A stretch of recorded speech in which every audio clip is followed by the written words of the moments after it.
Are you ready to start the class? हाँ जी, class start करें?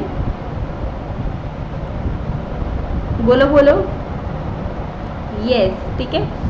यस, चलो अभी ग्रुप में मैसेज ड्रॉप किया है तो 1 मिनट और देख लेते हैं, might be they will join the class. Okay, चलिए ठीक है, लेट्स स्टार्ट इट नाउ। अच्छा, अब पहली बात आती है कि मैम आज हम क्या पढ़ने वाले हैं। अच्छा, आप में से तीनों का ग्रुप 2 भी है या फिर जैसे मैंने कल आपको बताया था कि क्लास ज्वाइन कर लेना अनटिल एंड अनलेस आपका भी एग्ज़ाम है या नहीं, इससे आपको बेनिफिट बहुत होगा। आज अभी की जो क्लासेस हैं, 1-2 क्लासेस वो नॉन पेड है। हाँ जी स्टूडेंट्स, बोथ ग्रुप है Asha, yes, okay. Kinjal, Manisha, I think आप दोनों ने खाली ग्रुप 1 की लेनी है कोचिंग, है ना? यस और नो? I think yes. चलो ठीक है, लेट्स स्टार्ट इट। अब अच्छा हाँ, आप सबके साथ एक बात शेयर करती हूँ। आज स्टूडेंट्स का आईडीटी का एग्जाम था, that is group 2 paper number 11 in direct taxation, जिसकी अभी आपने क्लास ज्वाइन करी है और सभी स्टूडेंट्स का बहुत अच्छा एग्जाम हुआ है। तो आप ये देख लो, जितना भी मैंने करवाया था 100% पेपर वहाँ से उनका कवर हुआ है, ठीक है। आप में से जो मेरे ग्रुप में ज्वाइन हो वो देख भी रहे होंगे। है कोई ज्वाइन है ग्रुप में?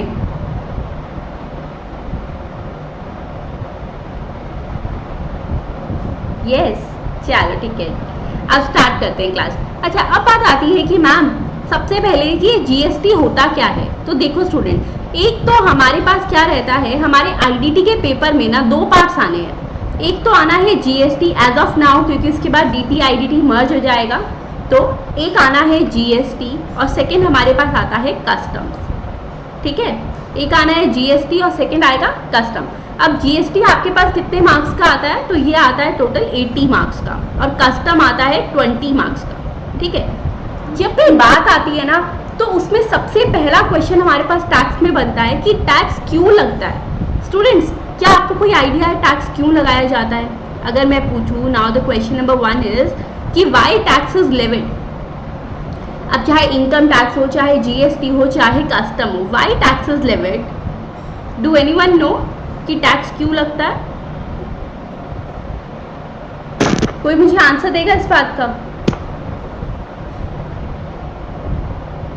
You can unmute your mics and tell me. बताइए बताइए, कोई बताएगा टैक्स क्यों लगाया जाता है? Why tax is levied?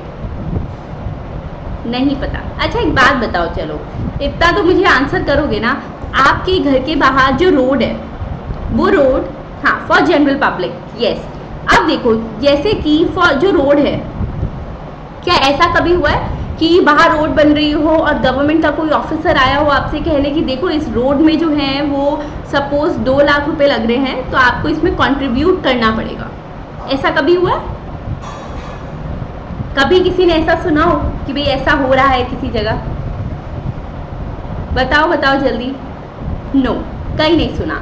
तो फिर मैम ये 2 लाख रुपए इनके पास आए कहाँ से? अब गवर्नमेंट अपने पास से थोड़ी ना कंट्रीब्यूट करेगी, वो तो गवर्नमेंट फंड से करेगी। कि गवर्नमेंट फंड में पैसा आता कहाँ से है? अब पैसा है स्टूडेंट्स, इट इज मनी। ऐसा तो नहीं है ना कि जितने ट्रीज लगाएंगे उससे तोड़ते रहेंगे, कहीं से तो उनके पास भी फंडिंग आएगी। तो एक तरीके के गवर्नमेंट को फंड्स हम देते हैं। मैम, गवर्नमेंट को फंड्स हम दे रहे हैं? हाँ जी बिल्कुल हम दे रहे हैं। देखो कैसे। अब आपने क्या किया, सपोज आपने ना इनकम टैक्स पे किया। अब वो जो इनकम टैक्स है वो कहाँ पर जाता है? गवर्नमेंट के फंड्स में जाता है, then government use it for the utilisation of general public only, ठीक है। दैट्स वाई ये जो गवर्नमेंट स्कूल्स में फीस हमारी नॉमिनल रहती है, गवर्नमेंट कॉलेजेस में फीस नॉमिनल होती है, जितनी भी सर्विसेज गवर्नमेंट देती है वो due to these taxes. So I can say tax क्या होता है? Taxes that income for the government, जिसको कि वो हमारे ऊपर ही यूज करती है। Everyone got it? समझ आया? बताइए बताइए, समझ आया? Yes, great. अब देखते हैं हमारी बुक से कि यहाँ पर रहेगा क्या। चलिए देखो, अब देखो स्टूडेंट्स, जब भी बात, अब मैंने बोला कि ठीक है ये तो हमें समझ आ गया कि गवर्नमेंट ही टैक्स लेती है। टैक्सेस कितने टाइप के होते हैं? टैक्सेस कितने टाइप के होते हैं बताओ? टैक्स कितने टाइप का होता है? 1 टाइप के, 2 टाइप के, 3 टाइप के? बताइए बताइए। 2 टाइप के होते हैं, ठीक है। मनीषा टैक्स कितने टाइप के होते हैं? 2 टाइप्स के होते हैं। Yes, direct and indirect tax होता है, ठीक है। अब ये डायरेक्ट टैक्स क्या होता है और इनडायरेक्ट टैक्स क्या होता है? मतलब इसको ना नाम ये डायरेक्ट इनडायरेक्ट इतना इजी सा नाम, लेकिन ऐसे टैक्सेस के लिए क्यों यूज कर लिया? उसको डायरेक्ट बोलो ना कि इनकम टैक्स है या जीएसटी है। नहीं, सुनो क्या रहता है। डायरेक्ट टैक्स का मतलब है, सपोज मैंने बोला आप में से कोई इनकम टैक्स पे करता है? किसी की आईटीआर फाइल होती है, इनकम टैक्स रिटर्न? हाँ जी, नहीं होती, ठीक है ठीक है।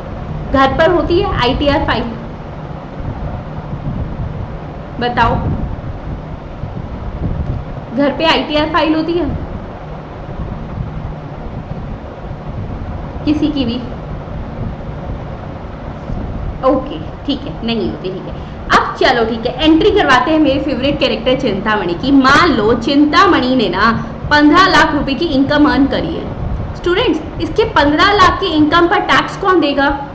चिंतामणि ने 15 लाख रुपए की इनकम अर्न करी है, तो उस 15 लाख पर टैक्स कौन देगा? चिंतामणि देगा खुद।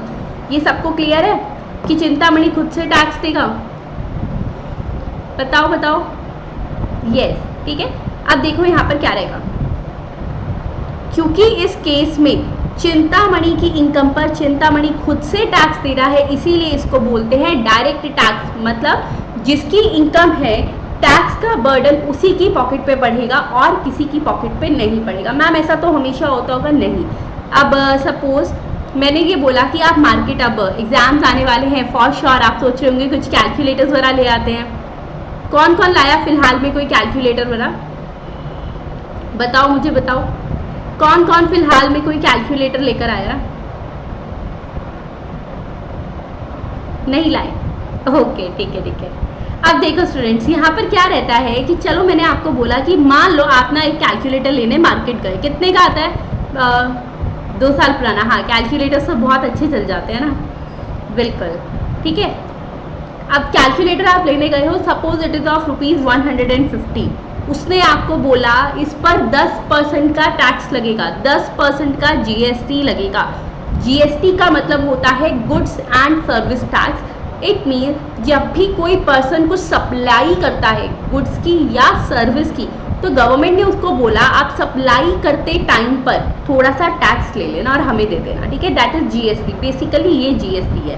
अब आप उसको कितने पैसे देकर आओगे? 150 प्लस 10% ऑफ 150 रुपीज जीएसटी, यानी 165 देकर आओगे। स्टूडेंट्स 165 देकर आओगे या नहीं देकर आओगे? 165 दोगे या नहीं दोगे? यस, देंगे, ठीक है।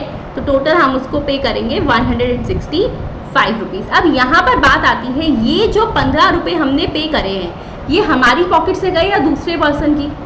मैम हमने दिए, क्लियर है? यस, यानी मानो मैंने दिया, लेकिन क्या गवर्नमेंट को पता है कि मैंने दिया? नहीं, गवर्नमेंट की नज़रों में उसको आकर टैक्स किसने दिया है?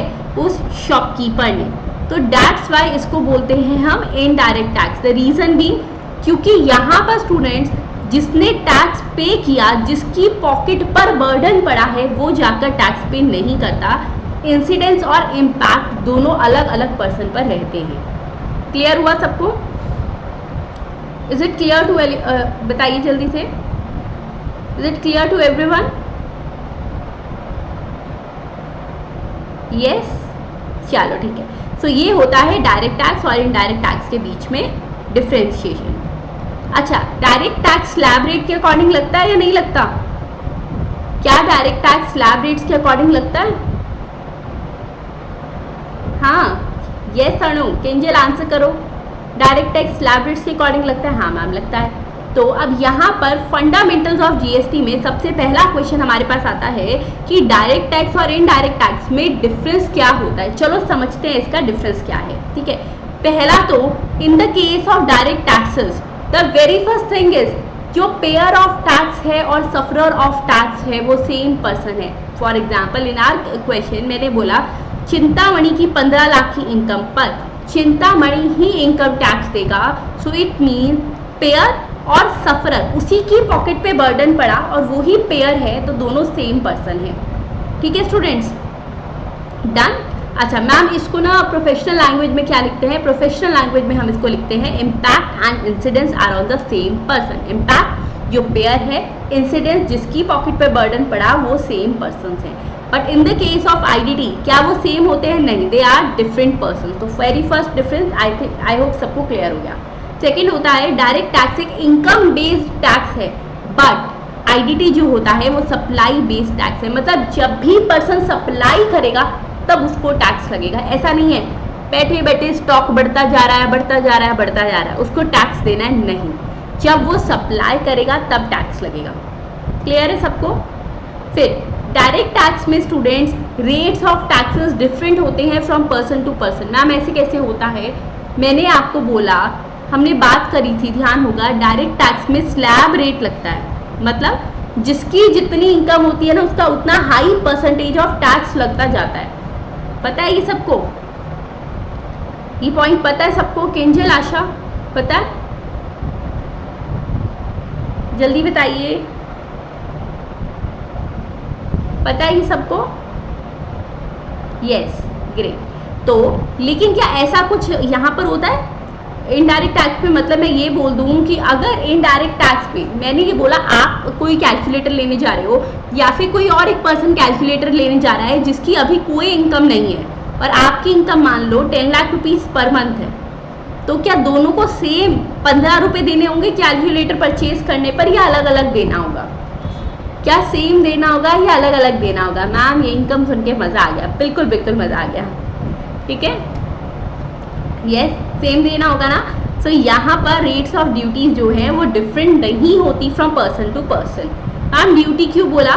तो स्टूडेंट्स क्योंकि इनडायरेक्ट टैक्सेस में जीएसटी प्लस कस्टम ड्यूटी दोनों होते हैं। कस्टम ड्यूटी होती है जो इम्पोर्ट और एक्सपोर्ट के केस में लगती है, पढ़ेंगे वो, 20 मार्क्स का बहुत ईजी पार्ट होता है। ठीक है, नाउ अच्छा, डीटी का पूरा रेवेन्यू किसके पास जाता है? सेंट्रल गवर्नमेंट के पास जाता है।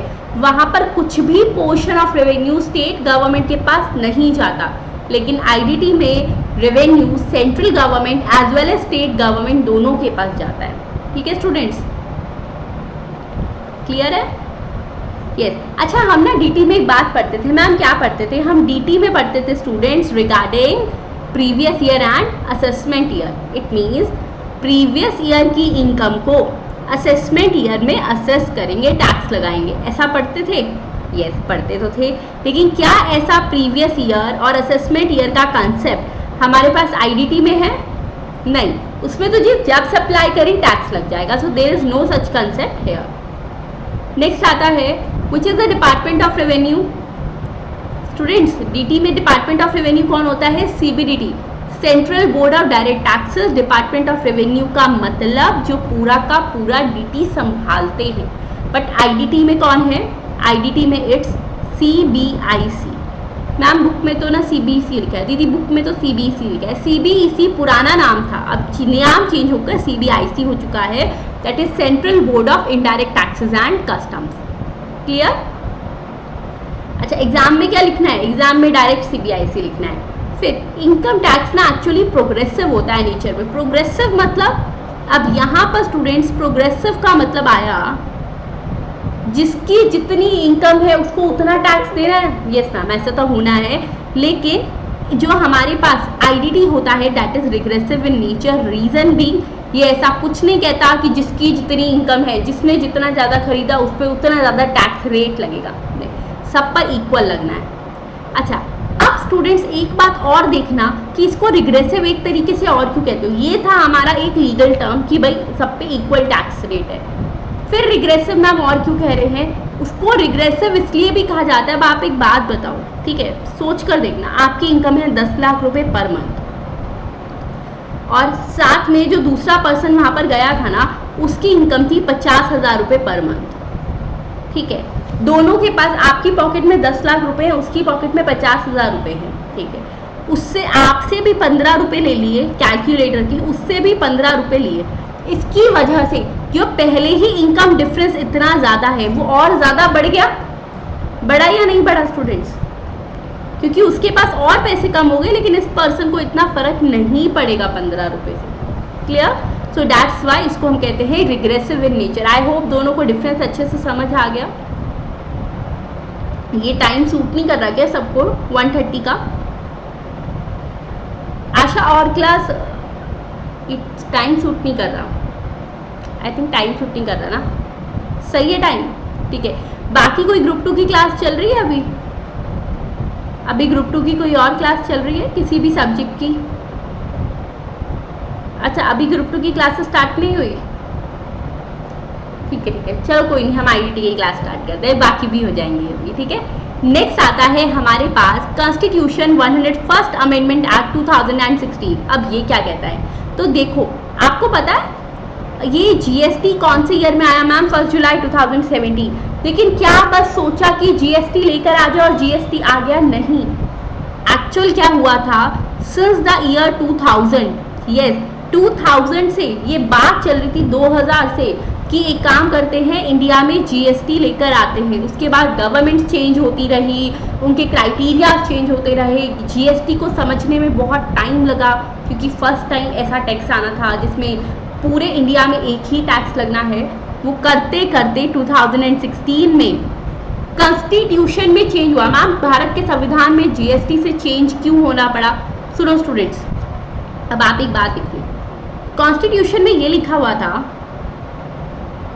हाँ हर चीज, constitution is the supreme law of India, उससे ऊपर कुछ नहीं है। भारत के संविधान में सब कुछ मेंशन है, यहाँ तक कि प्राइम मिनिस्टर क्या कर सकते हैं और प्रेसिडेंट क्या कर सकते हैं वो तक संविधान में लिखा होता है, ठीक है। सो इंडियन कॉन्स्टिट्यूशन में लिखा हुआ था कि भाई ये जो एक्साइज है ये सेंट्रल लेवल की है, स्टेट लेवल की है।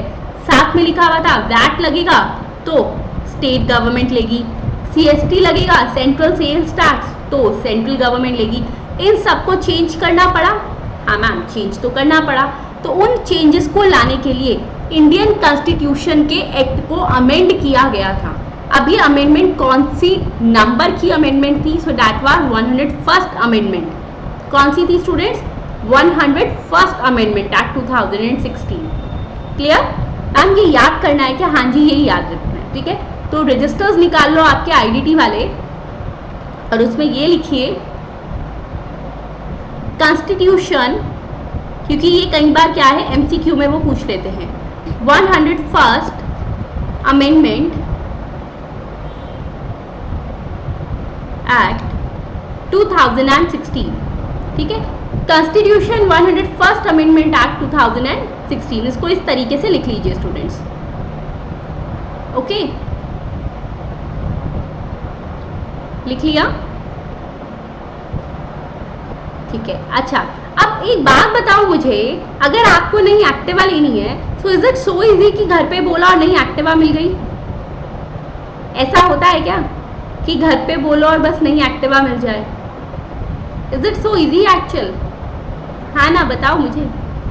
नहीं है, किसी के भी घर पे इतना इजी है?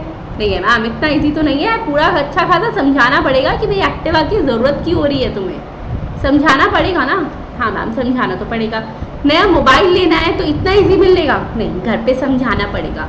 अब आप एक बात बताओ, हमें एक मोबाइल के लिए घर पे समझाना पड़ता है, तो क्या ये समझाना नहीं पड़ेगा गवर्नमेंट को, हर किसी को, कि हम पुराना टैक्स हटा रहे हैं और नया टैक्स लेकर आ रहे हैं in the name of GST?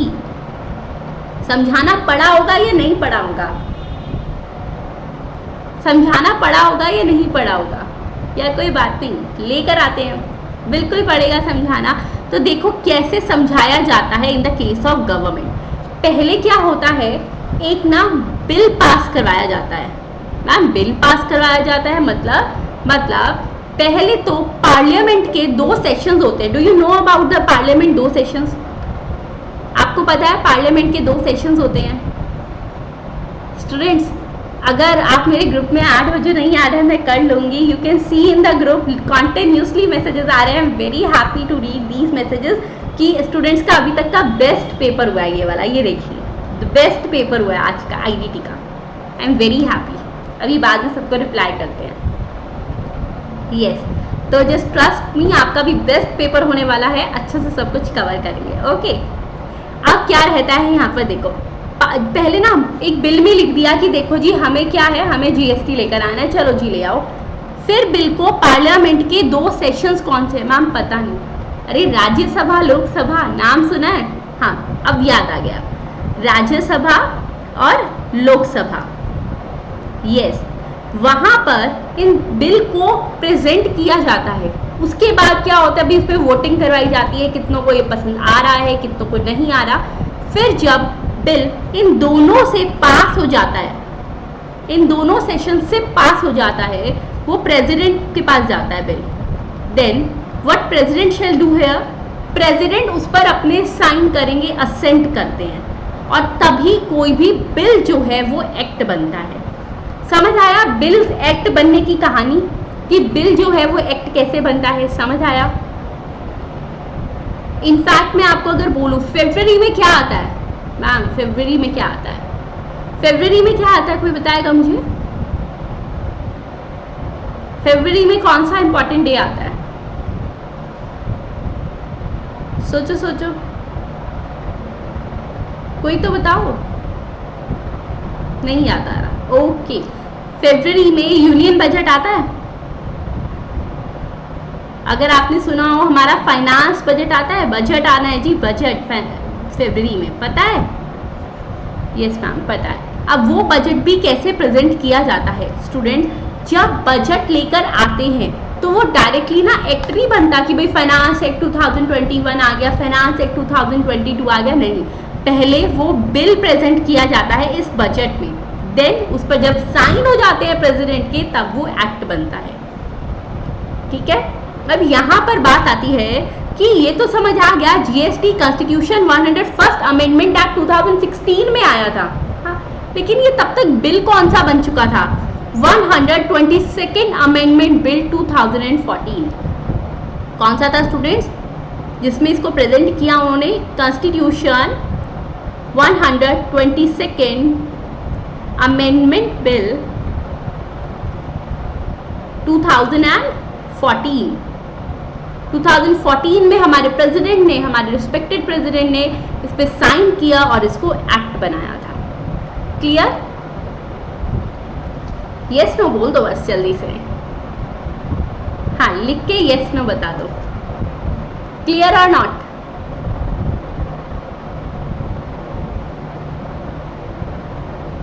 चलो ठीक है, लिख लिया, यस, ओके ग्रेट। अब उसके बाद अब मैं आपको बताने वाली हूँ जीएसटी की एक ऐसी इंपॉर्टेंट बात, एक पूरी कहानी से करेंगे वो बात, जिसके बाद आई एम 100% श्योर कि आप ये बोलोगे कि मैम अच्छे से समझ आ गया कि ये जीएसटी होता क्या है। ठीक है, समझे, आर यू रेडी, करें फिर उस बात की शुरुआत, बताओ बताओ, यस ठीक है। देखो यहाँ पर है, सबसे पहले आता है हमारे पास मैन्युफैक्चरर। ठीक है, तो देखो ये ना एक मैन्युफैक्चरर है, those who want to make this diagram in their notebooks they can make it. ठीक है, आप बना लेना, ये है मैन्युफैक्चरर। अब मैं ये मान रही हूँ कि मैन्युफैक्चरर ने डायरेक्टली मैन्युफैक्चरिंग करी, उसने पहले किसी ऐसे से सामान नहीं खरीदा जिस पर उसने जीएसटी पे किया। ठीक है, मैं ये मान रही हूँ उसने आज तक कोई जीएसटी पे नहीं किया। मैन्युफैक्चरर किसको सामान सेल करता है, if you are a manufacturer आप किसको सामान सप्लाई करोगे, हाँ जी, किसको सामान सप्लाई करोगे, होलसेलर को, यस मैम होलसेलर को करेंगे, चलिए हम भी करते हैं होलसेलर को। उसके बाद होलसेलर किसे करेगा, रिटेलर को। अच्छा, रिटेलर कस्टमर को करेगा या नहीं करेगा सामान सेल, रिटेलर कस्टमर को सामान सेल करेगा, यस करेगा। ठीक है, चलो फिर ये रहा कस्टमर। अगर आपको ये समझ आ गया ना, तो आप ये सोच लेना आपको जीएसटी का सबसे इंपॉर्टेंट पार्ट जो है वो समझ आ रहा है। ठीक है, मैन्युफैक्चरर के पास, एक मिनट रुको, let me change the colour जिससे डिफरेंशिएट हो सके। मैन्युफैक्चरर के पास एक 100 रुपये का प्रोडक्ट है जो उसने होलसेलर को सेल करा, कितने में करा, 100 रुपीज़ में। उसने कहा कि इस प्रोडक्ट पर 10% का जीएसटी लगता है, तो यानी जीएसटी हो गया 10 रुपीज़। कितना हो गया, 10 रुपीज, ठीक है। तो होलसेलर ने मैन्युफैक्चरर को टोटल कितने पैसे दिए थे? 110 रुपए। 100 रुपए उसके प्रोडक्ट के लिए, 10 रुपए जीएसटी के लिए। अब स्टूडेंट्स, जीएसटी जो है ऐसा टैक्स होता है जो गवर्नमेंट ने बोल दिया, सुनो शॉपकीपर, सुनो सप्लायर, आप सप्लाई करो, जीएसटी चार्ज करो, लेकिन इट इज अ टैक्स, यानी ये गवर्नमेंट के पास आना है, आप इसको अपनी पॉकेट में नहीं रख सकते। तो एज इट इज 100% आपको वो हमें देना पड़ेगा, यानी ये 10 रुपए पूरे के पूरे जाएंगे गवर्नमेंट के पास, ठीक है। ये जो 10 रुपए है ये कंप्लीट गवर्नमेंट के पास जाएंगे, ये ध्यान रखना। अच्छा, आप जब मार्केट में जीएसटी देकर आते हो, आप सामान खरीदते हो या सप्लाई करते हो? जब आप किसी को जीएसटी देकर आते हो, आप सामान खरीदते हो या सप्लाई करते हो? परचेज करते हैं ना, यस। मनीषा केंजल, आप भी परचेज करते हो या सप्लाई करते हो? बताओ, परचेज करते हो, ठीक है। अब जब हमने परचेज किया, वो सामान हमारे पास आया, ना कि वो गया।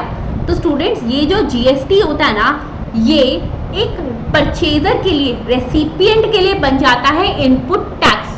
क्या बनता है? Input tax. Ma'am input tax क्यों बोला?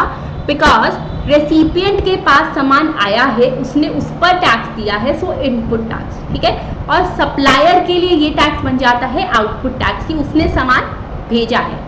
सो रेसिपिएंट के लिए क्या बनता है? GST, input tax. यानी यहाँ होलसेलर के पास आईटीसी कितना है? इनपुट टैक्स क्रेडिट, क्रेडिट यानी अब वो उसको एडजस्ट करेगा। कितना आईटीसी है? 10 रुपीज का। यहाँ तक सबको क्लियर है? 10 रुपए का आईटीसी कैसे आया? Is it clear to all of you? बताओ, यस, ठीक है। अच्छा, now if you are in the position of this wholesaler, आप 100 रुपए के प्रोडक्ट को, मैम 100 नहीं 110, 10 रुपए उसका प्रॉफिट नहीं है, 10 रुपए गवर्नमेंट को देने हैं, वो तो एक लाइबिलिटी है कि गवर्नमेंट के बिहाफ पर ले लिया, बस। आप 100 रुपए के प्रोडक्ट को 100 रुपए में सेल करोगे या फिर आप उस पर कुछ प्रॉफिट लोगे? आपने कोई सामान 100 रुपीज का परचेज किया है, 100 का सेल करोगे या उस पर प्रॉफिट लोगे? बताइए, प्रॉफिट लेंगे? चलो 50 रुपए का प्रॉफिट रख लें, हाँ रख लेते हैं, ठीक है। ये तो इसका मतलब अब होलसेलर ने इस प्रोडक्ट को सेल किया है जी 150 रुपीज में। कितने में किया? 150 रुपए में, और उस पर 10% का जीएसटी ले रहा है। कितना जीएसटी हो गया? होलसेलर ने रिटेलर से कितना जीएसटी चार्ज किया? कैन आई से 15 रुपीज? 150 का 10%, यस, ठीक है, 15 रुपए का जीएसटी ले लिया। तो इसका मतलब रिटेलर कितना जीएसटी देकर आया? मैम रिटेलर जीएसटी देकर आया 15 रुपए।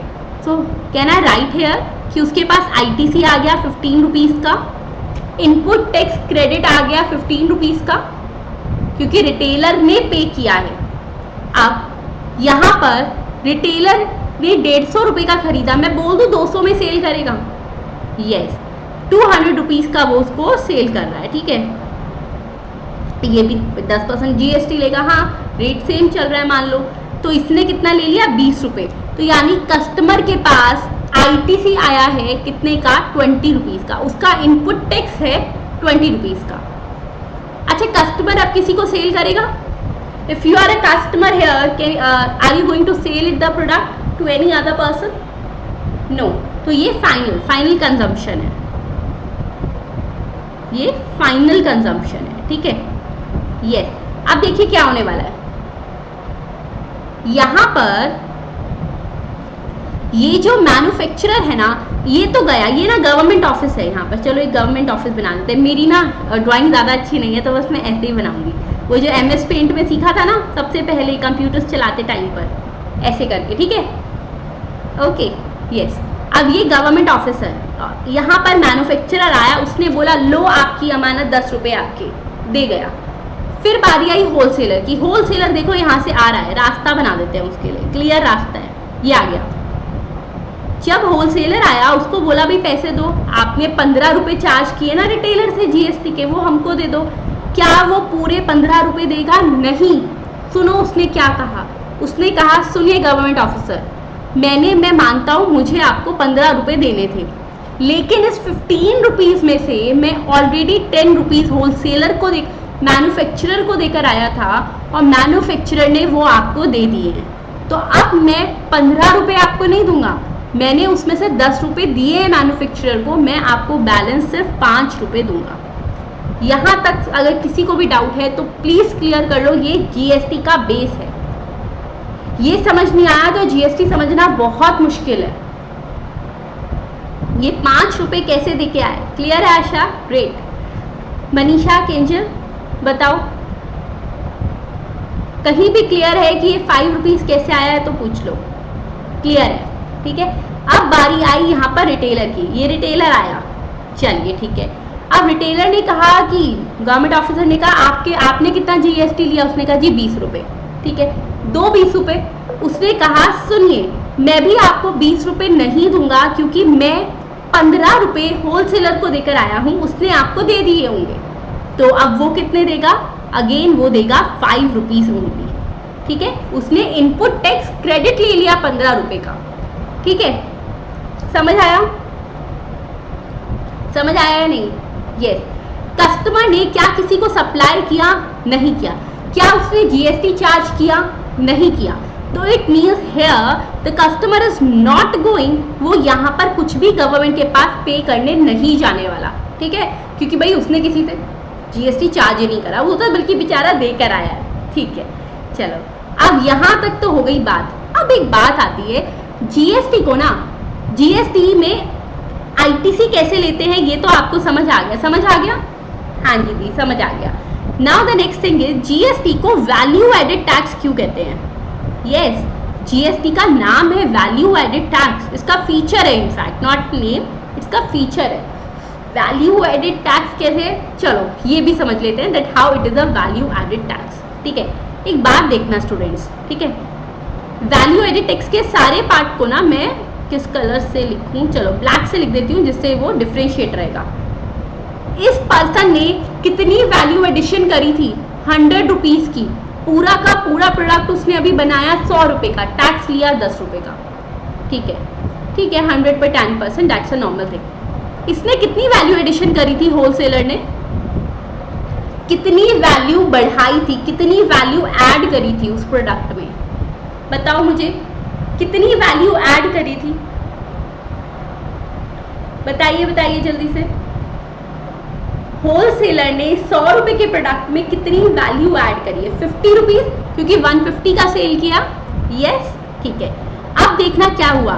सो वैल्यू एडिशन अगर मैं बोलूं, so value addition is equals to ₹50। ठीक है, अच्छा टैक्स रेट कितना है? 10%। एक बार निकालो, 5 रुपए, यानी हाँ वैल्यू एडिशन पर ही टैक्स लगा है।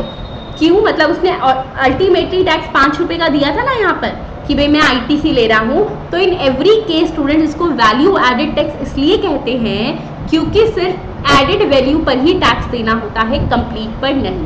Have you got this point? समझ आ गया? यस, चलो बाकी सारे भी चेक करें। यस केंजल, क्या पूछना है?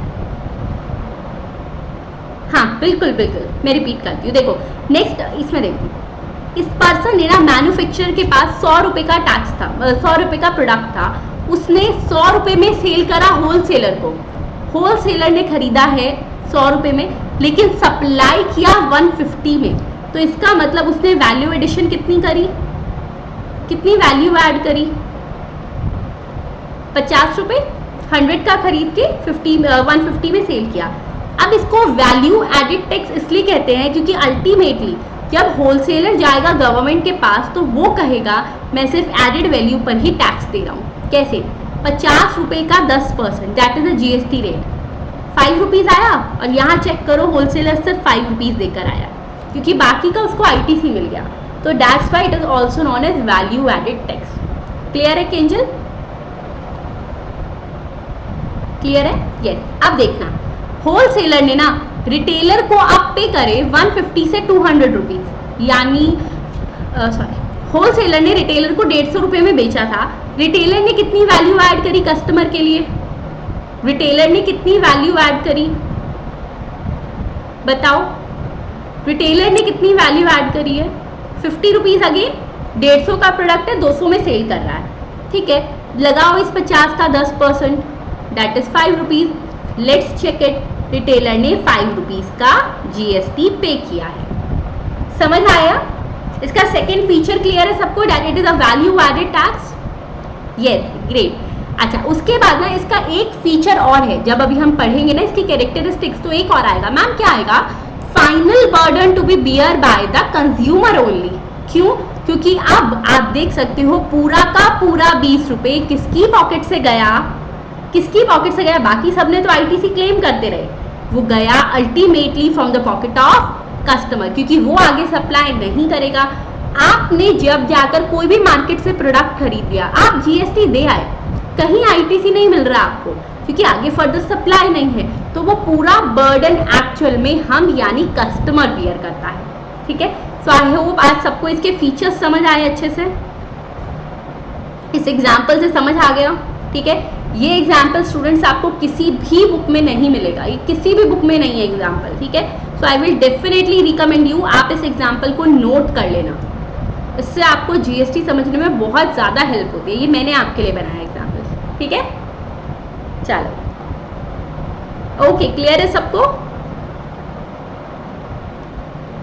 Yes, great great. अब बताओ आगे करना है जीएसटी का आज पार्ट या फिर नेक्स्ट क्लास में करना है? आगे करना है या नेक्स्ट में? जैसे कहोगे वैसे करेंगे, बताइए बताइए।